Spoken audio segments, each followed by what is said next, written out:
మీరు చేసిన అతిపెద్ద తప్పేంటండి? అంటే దాని నుంచి మేమేమైనా నేర్చుకోవచ్చా అని? అంటే మీరు రీసెంట్ విషయం చెప్తానండి. అంటే ట్రేడింగ్ చెప్తాను, అట్లా ఇన్వెస్ట్మెంట్ గురించి కూడా చెప్తాను. రీసెంట్గా నేను ఒకటి మిస్టేక్ ఏంటంటే, అంటే మీరు ఇన్వెస్ట్మెంట్ అన్నారు ఇందాక కదా, మీరు డబ్బులు వస్తాయా అన్నారు కదా. సో నేనేం చేశాను అంటే 2017, 18, 19 మా అమ్మాయి, పెద్ద అమ్మాయి, అప్పటికి మైనర్ అవుతాను, తనకు డీమ్యాట్ అకౌంట్ ఉండేది. సో తనకి నేనేం చేసాను అంటే నెలకు ఒక 5,000, 10,000 నేను రీసెర్చ్ చేసుకున్నా, స్టాక్స్ రీసెర్చ్ చేసుకుని కొన్నా. ఒక 2.75 lakhs రఫ్లీ అప్పటికి, కోవిడ్ ముందు వరకు సరదాగా తను పెద్ద అయినప్పుడు. సో కోవిడ్లో నేను కూడా స్టాక్స్ అమ్మేశా. ఓకే, బట్ నాకేం లాస్ రాలి. నేను కొన్నాను, నేను ఆ రోజు అమ్మినా కూడా నా అమ్మిన రేట్ మీద ఒక 15,000 ప్లస్లోనే అమ్మా.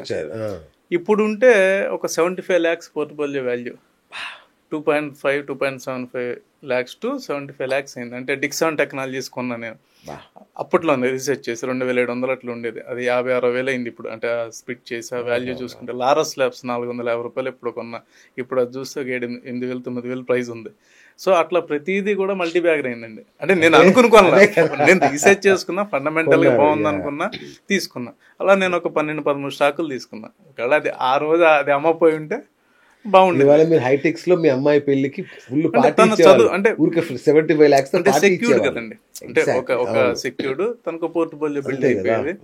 సో అట్లా మనం ఏంటంటే మంచి స్టాక్స్ అనేది పానిక్ అవ్వకూడదు, అది ఒక లెసన్. అంటే ఆ టైం బట్ ఆ 2.5 లక్షలు నాకు రిక్వైర్మెంట్ కూడా కాదు, కాకపోతే ఏదో మార్కెట్ పడుతుందన్న, సరే చూద్దాంలే, మళ్ళీ చూద్దాంలే అని అమ్మాయండి.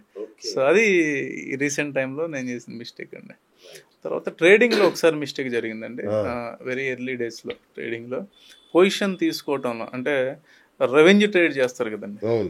సో మార్కెట్కి అగెనిస్ట్ మార్కెట్ డైరెక్షన్ కాదని మనం ట్రేడ్ చేసాం. అది ఒక రోజు సివియర్గా ఇంపాక్ట్ అయింది. Then we learn risk. ఏం ఆలోచన చేశారు మరి అట్లా? అంటే మనము ఫ్యూచర్స్ చేసేవాళ్ళం ఉన్నప్పుడు, ఫ్యూచర్స్ అండ్ ఆప్షన్స్ అప్పుడే చేసేవాళ్ళం. అంటే అప్పుడు వేరు కదా, తెలియదు కదా ఆ టైంలో ఏంటంటే స్పీడ్ ఉంటాం. సో 2007-8 ఆ టైం అంటే ఏముందండి. సో అప్పుడు ఏమైందంటే ఫ్యూచర్స్ మనం పొజిషన్స్ పడుతున్న కొద్దీ మనం యావరేజ్ చేస్తే వెళ్ళాం, కానీ బాటమ్ ఎవరు పట్టుకోగలరండి? ఎక్కడ వరకు పట్టుకుంటాం, ఎంతవరకు మనం చేయగలం? మనం చేయలేం కదా. సో అక్కడ లాస్ బుక్ చేయాల్సి వచ్చిందండి. అంటే వేరే ఒక స్టేజ్ తర్వాత ఇంక మనం ఆపలేమండి పొజిషన్స్, ఇంకా కట్ డౌన్ చేసేయాలి. ఇన్ఫెక్షన్ ఎక్కడో చోట కట్ డౌన్ చేయాలి, అంతే కదా. షుగర్ వచ్చింది, ఏళ్ళు దిగిపోతే కాలు పోతుంది. సో ఎక్కడో చోట మనం కట్ డౌన్ చేయాలి కాబట్టి అది కొంచెం సింగిల్ డేలో మనం కొంచెం హ్యూజ్ అమౌంట్ లాస్ బుక్ చేసాం. దెన్ అక్కడ మనం నేర్చుకున్నాం ఇది కాదు. సో ఎడ్జింగ్ అనేది ఎప్పుడు ఇంపార్టెంట్ అనేది అక్కడ ప్రాక్టికల్ గా అప్పుడు చూసామండి. సో ట్రేడింగ్ లో అక్కడ ఒకసారి, ఇన్వెస్ట్మెంట్ లో రీసెంట్ గా రైట్. స్టాప్ లాస్ అనేది ఒకటి ఉంటుంది కదా, దాన్ని ఎట్లా వాడాలి? దానివల్ల ఉపయోగం ఉంటుందా? డెఫినెట్ గానండి. అంటే స్టాప్ లాస్ అనేది ఎనీ స్టాక్ అండి. అంటే ఇప్పుడు స్టాక్ పెరుగుతుంది, స్టాక్ మళ్ళీ కరెక్షన్ జరగచ్చు. స్టాక్ పెరిగిందండి, 100 రూపాయల స్టాక్ 400 అయింది. ఓకే, స్టాక్ మళ్ళీ కరెక్షన్ జరుగుతుంది. జరిగినప్పుడు ఎక్కడో చోట మనం స్టాప్ లాస్ పెట్టుకోవాలి. పెట్టుకోకపోతే ఆ స్టాక్ ఎక్కడికైనా రావచ్చు. సో యాజ్ లాంగ్ యాజ్ మీకు ఫినాన్షియల్స్ బాగున్నంత వరకు పర్వాలేదు. ఫినాన్షియల్స్ వీక్ అవుతుంది అంటే ఈపీఎస్ డౌన్ అవుతుంది, లేకపోతే ఎర్నింగ్స్ డౌన్ అవుతున్నాయి, అలాంటప్పుడు డెఫినెట్గా మనం ఎక్కడో స్టాప్ లాస్ పెట్టుకోవాలండి. స్టాప్ లాస్ అంటే ఇక్కడ ఒకటి ఉందండి, 100 రూపాయల షేరు అంటే మనం ఇనీషియల్గా కొన్నాం, పెరిగినప్పుడు మన 400 అయింది అనుకోండి, లేకపోతే 300 అయింది. స్టాప్ లాస్ అంటే 75 అనుకుంటారు, 300 నుండి స్టాప్ లాస్ పెట్టుకోవాలండి. మీరు 25% స్టాప్ లాస్ అనుకున్నారు అనుకోండి, ఎందుకు పెట్టుకుంటామండి స్టాప్ లాస్? క్యాపిటల్ ప్రొటెక్ట్ చేసుకోవడానికి. అంటే మనం పెట్టిన క్యాపిటల్ ఎక్కడో చోట మనం ప్రొటెక్ట్ చేసుకోవాలి. ఎందుకంటే మీరు గేమ్లో ఉండాలంటే క్యాపిటల్ ఉండాలి.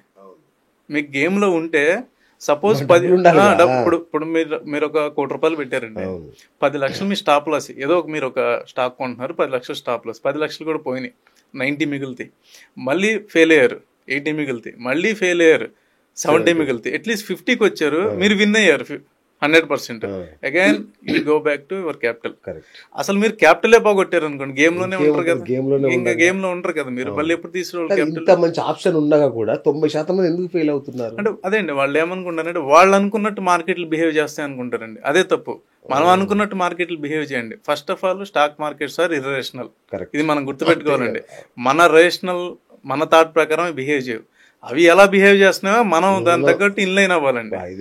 అది తెలుసుకోవాలండి ఫస్ట్. అది ట్రేడర్ అయినా తెలుసుకోవాలి, ఒక స్టాక్ లో పెట్టే వాళ్ళని తెలుసుకోవాలి. చాలా మంది ఏంటంటే స్టాక్ లవ్ చేస్తారు, దాన్ని బాగా రీసెర్చ్ చేసి మైండ్ లోకి ఎక్కించేసుకుని ఇంకా దాన్ని కొంటా ఉంటారు, పడినప్పుడల్లా కొంటా ఉంటారు. ఫస్ట్ ఆఫ్ ఆల్ ఆ స్టాకులు లవ్ చేయడం మానేయాలి. ఏ స్టాక్ కూడా ఈరోజు పర్మనెంట్ కదండి, టెక్నాలజీ ఎంత స్పీడ్గా చేంజ్ అవుతుంది.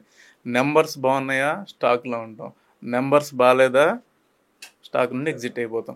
అవసరం ఇక్కడ మెయిన్ ప్రాబ్లం ఎక్కడ వస్తుంది అంటేనండి, పీపుల్ ప్రాఫిట్ని ఎలా తీసుకుంటారు అంటే, ఇప్పుడు మీకు ఒక 20% ప్రాఫిట్ వచ్చింది, లాస్ని కూడా మీరు అలాగే తీసుకోగలగాలి. అలా తీసుకోలేకపోతే స్టాక్ మార్కెట్లో మీరు సర్వే అవ్వలేరు. So no body knows. ఇప్పుడు మీరు ఒక 5 స్టాకులు కొంటారు, 2 స్టాకులు ఫెయిల్ అవ్వచ్చు, బట్ మీరు ఎక్కడ కట్ డౌన్ చేయాలి ఆ ఫెయిల్యూర్ని? 10%లోనా, 20%లోనా, 50%లోనా? ఓకే, అది కట్ డౌన్ చేయడం తెలియకపోతే ఫెయిల్ అవుతారండి. రైట్. నిఫ్టీ 50లో పెట్టుకుంటే సేఫేనా? నిఫ్టీ 50 అనేది ఏంటంటేనండి, నిఫ్టీ 50 అనేది 50 స్టాక్స్ అవి రొటేట్ అవుతాయండి. పెర్ఫార్మెన్స్ బాగపోతే 50లోని తీసేస్తారు, తీసేసి మళ్ళీ పెర్ఫార్మెన్స్ ఉన్న స్టాక్లు యాడ్ అవుతాయి. సో మన నిఫ్టీ 50 చూసుకుంటే అవరేజ్ మీద మనకు ఒక 25 years డేటా తీసుకుంటే, రఫ్లీ 30 years డేటా తీసుకుంటే 13% వచ్చిందండి. సో ఈవెన్ 13% ఈజ్ గుడ్, ఎందుకంటే మన సేవింగ్స్ వాళ్ళు 7% వచ్చేసింది. ఒకప్పుడు ఎఫ్డీస్ 14% ఉండేవి కాబట్టి ఎవరు స్టాక్ మార్కెట్లోకి వచ్చేవాళ్ళు కదండి. ఇప్పుడు ఎఫ్డీస్ మెల్లగా మీకు 6.5, 7కి వచ్చేసింది కాబట్టి ఆల్టర్నేట్ ఏంటి? సో ఆల్టర్నేట్ అనేది mutual funds or Nifty index fund. Nifty ఇండెక్స్లోకి వెళ్ళొచ్చు. నిఫ్టీ ఇండెక్స్ అనేది సేఫ్ అండి, మనకేమీ తెలియదు, ఎక్కువ టైం లేదు, ఓకే, ఎక్కువ రీసెర్చ్ చేయలేను, అలాంటి వాళ్ళకి నిఫ్టీ 50 బెటర్. ఎందుకంటే మీకు నిఫ్టీ 50 వల్ల బెనిఫిట్ ఏంటంటే, మీకు స్పెసిఫిక్ స్టాక్ పెర్ఫామ్ చేయకపోయినా కూడా ప్రాబ్లం ఉండదు. ఇప్పుడు మీరు ఇనీషియల్గా మీరు నిఫ్టీ స్టార్టింగ్ నుండి తీసుకుంటే 20 స్టాక్లేనండి, ఇప్పుడు వరకు ఉన్న 20 నిఫ్టీ 50లో పెర్ఫార్మెన్స్ చేసుకుంటా 20 ఎంత రఫ్లీ ఒక 20 ఉంటే అంతే. ఎందుకంటే కొత్త స్టాకులు వస్తుంటాయి పెర్ఫార్మ్ ఇప్పుడు అనిల్ అంబానీ స్టాక్స్ ఉన్నాయి మనకి, అప్పుడు నిఫ్టీ 50లో ఉండేవి, అవి పెర్ఫార్మెన్స్ పూర్వంగానే 50లో ఉండి వెళ్ళిపోతే కొత్త స్టాకులు యాడ్ అవుతాయి. In that way Nifty 50 safe, ఎందుకంటే మీకు అక్కడ ఆ ఫిల్టరింగ్ జరుగుతుంది కాబట్టి. అంటే నాకు ఈ స్టాండర్డ్ రేట్ వస్తే చాలు అనుకుంటే నిఫ్టీ 50 ఈజ్ ఆల్వేస్ బెస్ట్ అండి. సో డబ్బులు పోగొట్టుకోవద్దు అనుకుంటే అది బెస్ట్. సో ఇప్పుడు మార్కెట్ అంటే నిఫ్టీ 0 అవుతుంది కదండి, అదే ఎప్పటికీ అవ్వదు అది. నిఫ్టీ 0 అయితే ఇంకా అంటే కాదండి, ఇవాళ 50లో ఉన్న ఉదాహరణకు చెప్తున్నా, 50లో ఉండే 50 కంపెనీస్ మీద నేను పెట్టేస్తా. కాదండి, నిఫ్టీ 50 వేరు, 50లో ఉండే కంపెనీస్ వేరండి. అచ్చా, నిఫ్టీ 50 అనేది మీకు ఇండెక్స్, ఒక బాస్కెట్, అది బాస్కెట్ అండి. బాస్కెట్ కూడా మీరు ETF కొనుక్కోవచ్చు, ఓకే, అది సేఫ్. నిఫ్టీ 50 స్టాక్స్ అనేది మీకు తెలియదు, ఆ 50లో రేపొద్దున 10 ఫెయిల్ అవ్వచ్చు, కొత్త 10 రావచ్చు, అలా వెళ్ళకూడదండి. అలా చూసుకుంటే అదేనండి. ఇప్పుడు ఫస్ట్ లిస్ట్ అయిన నుండి చూసుకుంటే చాలా కంపెనీలు నిఫ్టీ 50లో వెళ్ళిపోయినాయండి. ఒకప్పుడు 2008లో టాప్ పెర్ఫార్మర్స్ ఉన్నాయి.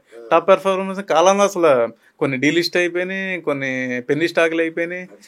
ఇప్పుడు అనిల్ అంబానీ 8 కంపెనీలు ఏమైనాయండి. రిలయన్స్ ఇన్ఫ్రా 3000 ఉండేది, రిలయన్స్ క్యాపిటల్ ఎక్కడో ఉండేది, అవన్నీ మరి పెన్నీ అయిపోయినాయి కదండి. రిలయన్స్ పవర్, RNRL ఇవన్నీ 2007లో గ్లోరీ స్టాక్స్, ట్రేడబుల్ స్టాక్స్, ఇవాళ ఏమైపోయినాయండి. సో దాన్ని మిమిక్ అవ్వకూడదండి. You don't mimic Nifty 50, but you can buy Nifty 50 as a index fund. అది వరకు సేఫ్, అంతవరకు సేఫ్.